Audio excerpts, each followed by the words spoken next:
Проклятие острова Оук продолжает будоражить пытливые умы со всего света. Почему люди не могут найти клад 200 лет? Сегодня вряд ли найдется тот, кто никогда не слышал бы об острове Оук и о тайне, скрытой глубоко под его поверхностью. Охотники за сокровищами убеждены, что им известно точное расположение спрятанных богатств. Однако до сих пор никто так и не смог извлечь их оттуда. Остается неразгаданной загадка о том, кто создал столь сложную систему защиты для хранения этих ценностей на Оук-Айленде, которую невозможно взломать даже при помощи самых передовых технологий. Сегодня я расскажу вам о том, что спрятано на острове Оук и почему сокровища никак не могут найти. Поехали! Сокровища французской короны. В 1909 году в одной из поисковых экспедиций участвовал будущий американский лидер Франклин Рузвельт. После тщательного анализа множества источников он пришел к выводу, что легендарный клад действительно существует, а его стоимость, по оценкам Рузвельта, превышала $10 миллионов. Он полагал, что на острове Оук могут находиться сокровища французской монархии. Однако Рузвельт также допускал возможность того, что клад может иметь отношение к пиратам. Генри Морган или Черная борода. Версия о том, что клад имеет пиратское происхождение, остается наиболее популярной. Ученые считают, что знаменитый Генри Морган мог скрыть свои трофеи на этом острове после своего знаменитого набега под названием «Панамский мешок». Добыча, захваченная у испанцев в Перу, была столь огромна, что для ее перевозки через Панамский перешеек понадобилось около 200 мулов. Однако конечная судьба этого огромного состояния до сих пор окутана тайной. Ясно одно: для сокрытия таких богатств был создан надежный тайник. Есть и другая теория, связанная с пиратом Эдвардом Тичем, известным как Черная борода. За короткий период времени он захватил порядка 20 судов, груженных золотом, когда они пересекали Атлантику. Что случилось с этими сокровищами, так же, как и с тем, что было награблено Морганом, неизвестно. Пиратский общак. Согласно другой версии, денежная шахта на Оук-Айленде могла служить своеобразным хранилищем для группы пиратов, своего рода общим фондом, где они прятали свои сокровища. Только им было известно, как попасть внутрь без риска затопления. Тем не менее, многие ученые ставят эту теорию под сомнение, считая крайне маловероятным, что пираты могли создать такую сложную систему. Ведь для возведения подобной конструкции необходимы не только особые знания, но и значительное количество времени. Впрочем, следует учесть, что подобные сооружения не были уникальными. В трудах немецкого ученого 15 века Георга Агриколы встречаются чертежи, схожие с конструкцией кладохранилища на острове Оук, сокровища собора Святого Эндрю. Существует предположение среди некоторых исследователей, что в денежной шахте могут скрываться сокровища шотландцев. На протяжении веков в соборе Святого Эндрю собирались и хранились золотые изделия, драгоценные камни и прочие ценные предметы. В начале второй половины 17 века эти сокровища внезапно исчезли, и с тех пор никто не знает об их судьбе. Возможно, именно они оказались спрятанными на Оук-Айленде. Клад тамплиеров. В своей книге «Потерянное сокровище тамплиеров. Разгадка тайны Оук-Айленда» американский ученый Стивен Соор выдвигает версию, что загадочный клад на острове был скрыт рыцарями-тамплиерами. У ордена действительно имелись огромные запасы ценностей, а также необходимые умения для строительства такой сложной системы хранения. Поддержку данной гипотезы свидетельствует находка каменного креста при дальнейших раскопках в денежной шахте. Легенда о семерых. Когда я собирал материал для видео, мне не давала покоя одна местная легенда. И тогда я задумался, может ли это быть причиной того, что в течение 2 веков эти сокровища никак не могут быть найдены?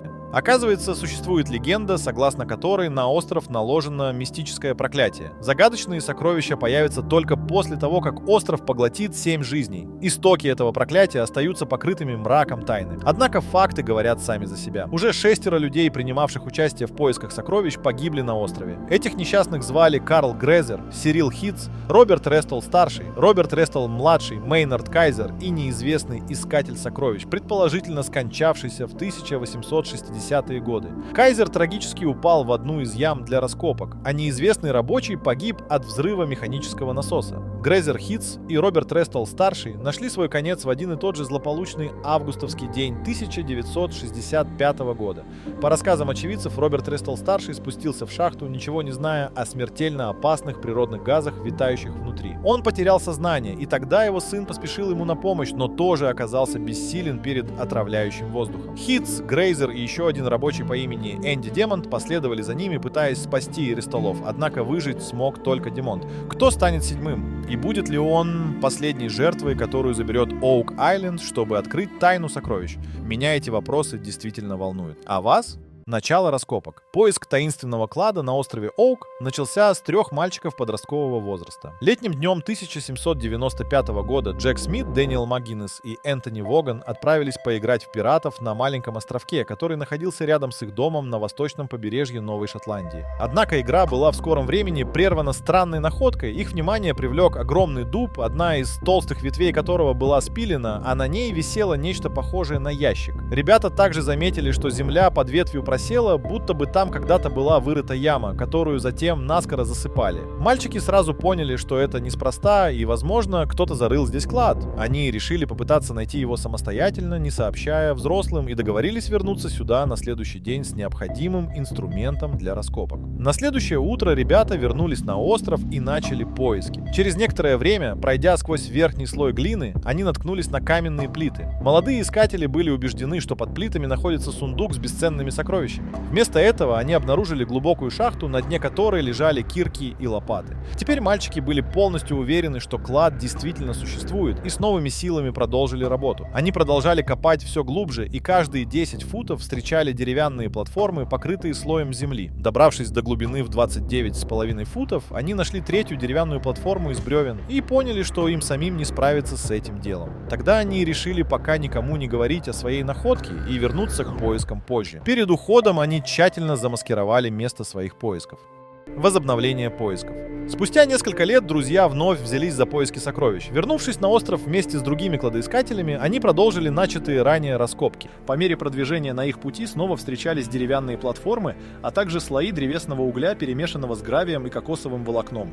Наконец, на глубине 89 футов они наткнулись на прямоугольный камень с загадочными символами, разобрать которые у них не получилось. После того, как был обнаружен этот камень, в шахту стала поступать вода. Решено было обследовать дно денежной ямы, как они ее называли с детства, с помощью длинных шестов. Оказалось, что внизу находился объект, напоминающий большой сундук. Кладоискатели приложили максимум усилий, чтобы поднять его, но, потратив целый день на тяжелую работу, решили перенести подъем на завтра. Это решение оказалось роковым. Утром следующего дня кладоискатели обнаружили, что шахта оказалась наполовину заполненной водой. Все попытки откачать воду оказались тщетны, и первый отряд кладоискателей ушел с пустыми руками. Новая попытка. Век 19. Почти полвека спустя была сделана новая попытка извлечения загадочного клада из недр острова. При проведении разведывательного бурения в шахте Бур столкнулся с преградой, оказавшейся золотыми цепями. Это окончательно подтвердило присутствие клада на дне шахты. Помимо этого, удалось расшифровать таинственные символы на камне, найденном первыми исследователями в 1803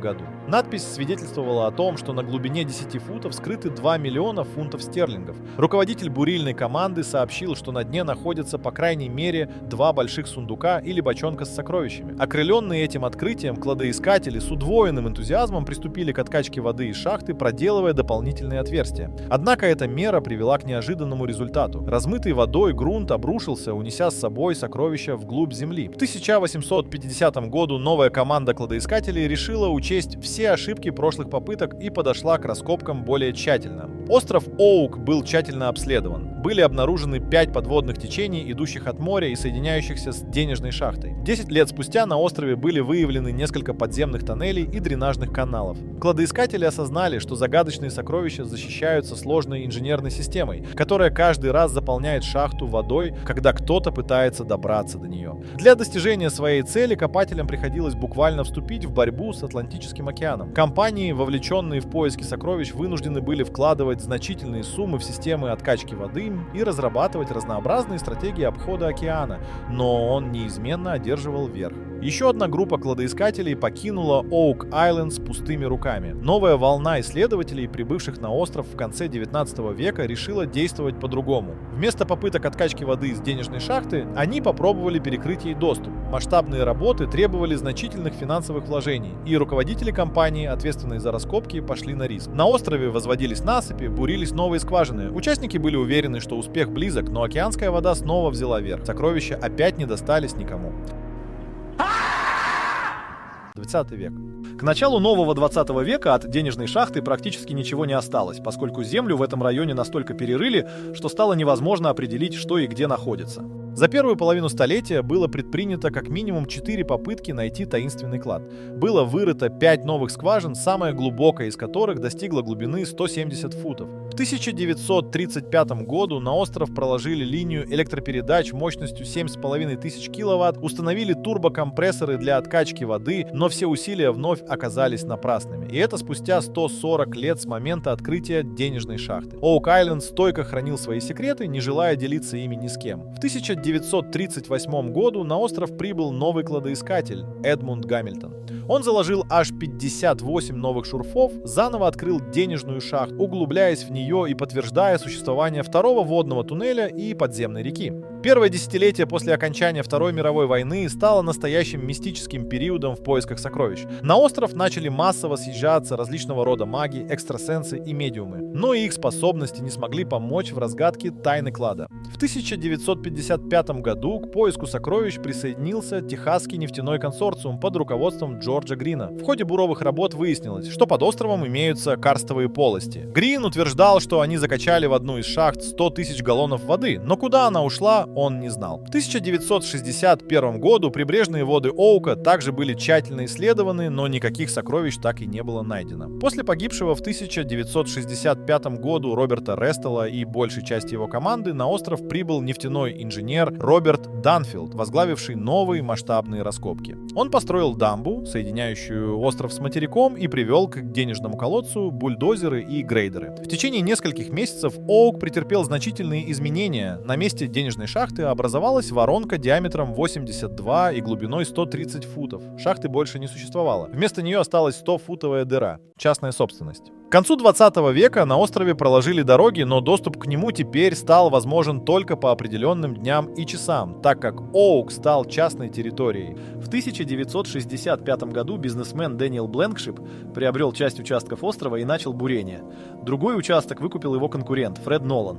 К сожалению, их старания по поиску клада также закончились ничем. В 1998 году в дело вступил Дэвид Тобиас, уверенный, что современные технологии позволят ему наконец достать сокровища из глубин острова. Экспедиция длилась 5 лет, но, как и предыдущие попытки, закончилась провалом. Реалити-шоу «Проклятие острова Оук». В 2008 году братья Рик и Марти Лагина стали совладельцами компании, контролирующей значительную часть острова Оук. 6 января 2014 года на телеканале History Channel стартовала первая серия их реалити-шоу под названием «Проклятие Оук-Айленда», посвященного поискам легендарных сокровищ на острове Оук. И вот уже 12-й сезон шоу вышел в эфир 12 ноября 2024 года. Сериал очень популярен в интернете и рассказывает об истории острова, загадке Оук-Айленда и приключениях команды, стремящейся обнаружить древние артефакты и сокровища. За время съемок кладоискатели нашли множество артефактов, включая монеты 17-18 веков, украшения, оружие и другие металлические предметы. Однако ничего значительного пока не было обнаружено.